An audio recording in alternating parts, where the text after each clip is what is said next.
因為一個月前咧就做咗開幕禮，咁一直好多朋友咧都話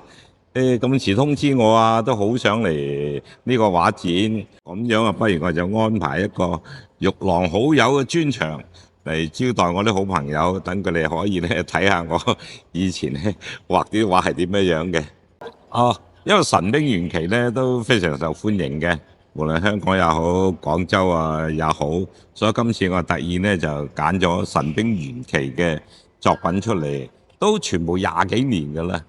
係啊，其實神兵小將咧就來自神兵玄奇嘅，咁不過神兵小將咧就好啱小朋友啊，全家一齊睇嘅，咁已經播出咗第一、第二季㗎啦，咁第三季咧就將會喺明年嘅第一季度播出。